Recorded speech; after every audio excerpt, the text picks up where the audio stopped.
ISD cinema और साहित्य channel पर आपका स्वागत है। मैं हूं आपके साथ संदीप देव। राजकुमार हिरानी की डंकी फिल्म आ गई है जिसकी बड़ी चर्चा थी।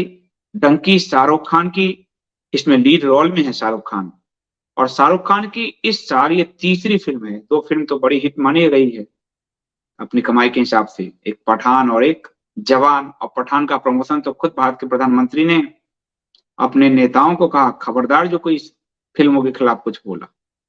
और जवान में शाहरुख खान ने व्यवस्था में जो इसी सरकार के किसानों की आत्महत्या और बड़े धन्ना सेठों की कर्ज माफी पर और 19 लाख ईवीएम मशीन गायब होने पर जो करारा चोट किया, वाजपेयी उस करारे चोट पे रो भी नहीं पाए, बिलबिला भी नहीं पाए, क्योंकि प्रधानमंत्री का आदेश था फिल्म पे नहीं बोलना है। और उनका उपयोग वो शाहरुख खान को अपने प्रचार में करते हैं।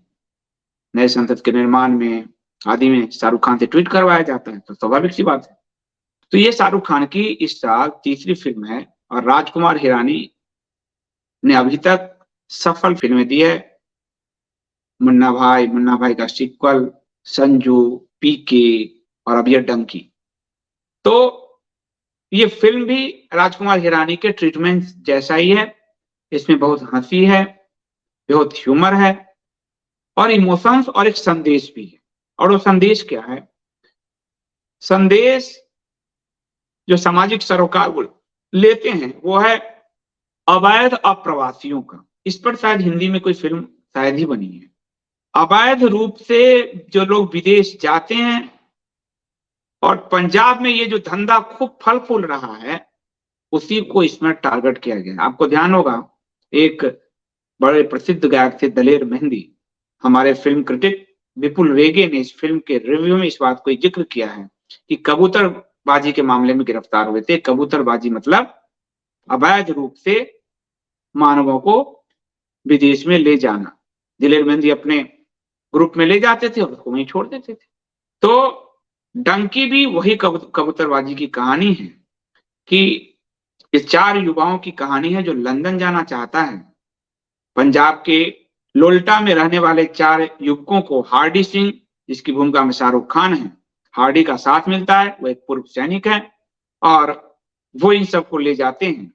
राजकुमार हिरानी के अन्य फिल्मों की तरह ये फिल्म कई बार फ्लैशबैक में जाती है। 3 इडियट का फ्लेवर इसमें आपको दिखेगा। हास्य आदि को बहुत अच्छे से लिया है। फिल्म बोझिल नहीं है, इसमें अश्लीलता के सीन नहीं है, इसलिए पूरे परिवार के साथ देख सकते हैं आप। और शाहरुख, तापसी पन्नू, बमन ईरानी, विक्की कौशल, विक्रम कोचर ने काफी अच्छा अभिनय किया है। विपुल रेगे ने लिखा है। विक्की कौशल की छोटी सी भूमिका है पर उसने जबरदस्त निभाया है इसको। राजकुमार हिरानी अपनी जो पहली फिल्म है मुन्ना भाई, वो शाहरुख खान के साथ कभी बनाना चाहते थे, वो उनका सपना था। आज शाहरुख खान के साथ फिल्म बनाने का उनका सपना ये पूरा हुआ है। ये कैरेक्टर लंबे समय तक याद किया जाएगा, ऐसा विपुल रेगे लिखते हैं। फिल्म का संगीत उतना फेमस नहीं है, 1-2 गाने फेमस हुए हैं। तो ये जो छुपकर लोग विदेश जाते हैं, उनका कोई नाम नहीं होता, उनकी कोई पहचान नहीं होती, वो जो जीवन भर पशु रहते हैं, डंकी बने रहते हैं, यही इस कहानी का असली जो थीम है डंकी का। और अभी अभी खबरें आई है कि अमेरिका में ऐसे करीब 2 लाख डंकी भारतीय रहे। अमेरिका में ऐसे करीब 2 लाख लोग 5 साल में। इस साल में ये मोदी सरकार को सोचना चाहिए कि 5 साल में 2 लाख भारतीय अपना चुके हैं डंकी रूट। कितना खतरा है। आखिर देश में रोजगार आदि की स्थिति ऐसी क्यों है कि लोग डंकी बनने को मजबूर है। ये जो डंकी रूट है का मतलब है एक व्यक्ति दूसरे देश में अवैध रूप से जो जिस रूट को अपनाता है और उसका जीवन पशु जैसा होता है, डंकी होता है। और टर्मिनोलॉजी भी इसको डंकी ट्रैवल कहा जाता है। शाहरुख खान ने खुद ही दुबई में फिल्म प्रमोशन के समय कहा कि ये ट्रैवल का नाम ही है डंकी ट्रैवल। और डंकी मतलब गधा, वो पशु ही बना रह जाता है। तो पंजाबी मुहावरे से ये निकला है, एक जगह से दूसरी जगह अवैध रूप से जाना। बड़े पैमाने पर पिछले 5 साल में अमेरिका 2 लाख लोग पहुंचे हैं। इस डंकी रूट का हर साल बड़ी संख्या में लोग इस डंकी रूट का इस्तेमाल करते हैं। कई बार जो वीजा आदि मिलने में कठिनाई, इस फिल्म में एक सीन है जो वीजा में अंग्रेजी और ये सब पंजाबी, तो वो बहुत ह्यूमर का सीन बन गया है। वीजा के लिए जो इंटरव्यू दे रहे हैं। और इस डंकी रूट में मंजिल पर पहुंचने की कोई गारंटी नहीं है। कई बार लोग मर जाते हैं, कई बार वापस भेज दिया जाता है। और हर साल पंजाब, गुजरात, राजस्थान, दिल्ली और हरियाणा से हजारों लाखों युवा अमेरिका, ब्रिटेन, कनाडा, यहाँ इसमें ब्रिटेन दिखाया गया, वो पहुंच रहे हैं इसी डंकी रूट का इस्तेमाल करते हुए, खुद को डंकी बनाते हुए, जो बेहतर जिंदगी की तलाश में जाते हैं। उनको जेल भेज दिया जाता है अगर पकड़ाते हैं। और लगातार भारतीयों की संख्या बढ़ती जा रही है। इस फिल्म के जरिए भी एक तरह से मोदी सरकार की जो वर्तमान नीति है उस पर चोट ही है। 5 साल में 2 लाख लोग डंकी रूट से अमेरिका पहुंच गए। उनकी जीवन पूछे, सरकार युवाओं से बात करो कि क्या हो रहा है। और इसमें से गुजरात में उनकी अपनी सरकार, राजस्थान में उनकी अपनी सरकार, हरियाणा में उनकी अपनी सरकार, पंजाब में आपकी सरकार, दिल्ली में आपकी सरकार, ज्यादातर जहां से ये हो रहा है। तो आंकड़े हैं, जो आंकड़े में इसमें दिखाया जाएगा आपको। ये US custom and border protection का डाटा है कि 18-19 में 8,027 भारतीय पहुंचे अमेरिका डंकी रूट से।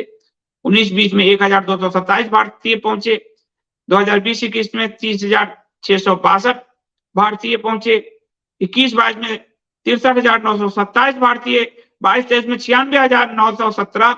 यानी 18 में जो 8,000 भारतीय डंकी रूट से अमेरिका गए, 23 में वो 96,000 हो गए। ये कौन सी विकास है? ये कौन सा भारत में विकास हो रहा है जिसमें इतनी बड़ी संख्या में युवा बढ़ते जा रहे हैं डंकी रूट अपनाने के लिए, अपने जीवन को बेहतर बनाने की तलाश में, मरने, जेल जाने, खपने के लिए।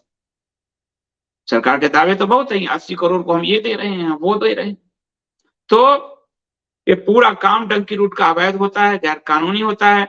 महीने महीने भर लग जाते हैं, तस्कर मोटी रकम वसूलते हैं। ये स्थिति है। और सीधे अमेरिका नहीं पहुंचते, कई देशों से होकर जाते हैं, पर मिडिल ईस्ट, यूरोप, फिर अफ्रीका, साउथ अमेरिका, फिर साउथ मैक्सिको, फिर नॉर्थ मैक्सिको, उस बॉर्डर से अमेरिका। इस रिपोर्ट पर अमेरिकी सदन में सीनेटर जेम्स लिंकफोर्ड का एक भाषण है, जिसने बताया है कि करीब 45,000 भारतीयों को दक्षिणी सीमा पर पकड़ा गया था। उन्होंने कार्टर को पैसा दिया था और वो अमेरिका इसलिए आना चाहते थे क्योंकि उन्हें भारत में डर लग रहा। सुन लीजिए, देश भी बदनाम हुआ। और इससे 2022 में जनवरी में 4 लोगों का गुजराती परिवार अमेरिका कनाडा बॉर्डर से 10 मीटर की दूरी पर मृत पाया गया। ये लोग बर्फीले तूफान की चपेट में आ गए थे। गुजरात में विकास की बयार तो तेर पता नहीं कब से बाहर है। आज इसकी क्या है गुजरात में कि लोग छोड़ के सबसे ज्यादा गुजराती बाहर रह रहे हैं, क्या कारण? ये प्राइम मिनिस्टर को अपने अंदर झांकना चाहिए और भाजपा को झांकना चाहिए, जो करीब पता नहीं 3 दशक से गुजरात में सत्ता में है। इसी साल 23 में अप्रैल में एक गुजराती परिवार की मौत हो गई थी। अमेरिका में एंट्री से पहले ही सेंट लॉरेंस नदी में उनकी बोट डूब गई थी। मरने वालों में पति पत्नी और उनके 2 बेटे शामिल थे। इससे पहले जनवरी में इसी साल एक एजेंट के जरिए अहमदाबाद से अमेरिका के लिए निकले 9 गुजरातियों को गिरफ्तार कर लिया गया था। अभी ये लोग कहाँ हैं किसी को पता नहीं। गुजरात के खोखलेपन को दर्शाता है ये डंकी रूट। फिल्मों में इसको नहीं छुआ गया है, वो रूट छुआ गया है, पर ये प्रदेश के ये आंकड़े नहीं है, पर ये आंकड़े ही हैं जो फिल्म को एक तरह से सही साबित कर रहे हैं। और इसलिए डंकी, जो लोग इस तरह की फिल्म देखना चाहते हैं वो देखें। साथ ही भारत की सरकार भी सोचे, गुजरात की सरकार भी सोचे, अन्य राज्य, पंजाब की सरकार भी सोचे कि उसने विकास के नाम पर ये क्या किया है कि अपने ही नागरिक अपने ही देश में नहीं रहना चाहते, डंकी रूट अपनाकर अपने जीवन को समाप्त कर रहे हैं, जेलों में बिताने को अभिशप्त हैं। डंकी रूट पर ये एक बहुत अच्छी फिल्म है। हालांकि मैं जो अपनी बात बताऊं, मैंने पीके के बाद से राजकुमार हिरानी की कोई फिल्म नहीं देखी है। फिल्म हॉल तो छोड़ दीजिए, मैं संजू, जो उसकी बहुत बड़ी ब्लॉकबस्टर हिट हुई थी, वो भी मैंने आपको ओटीटी पर है, मैंने नहीं देखी है, क्योंकि पीके के बाद से राजकुमार हिरानी से मेरा मन उचट चुका है। जिस तरह से उन्होंने हिंदू देवी देवताओं और धर्म पर हमला किया था। धर्म को दिखाने का एक तरीका होता है।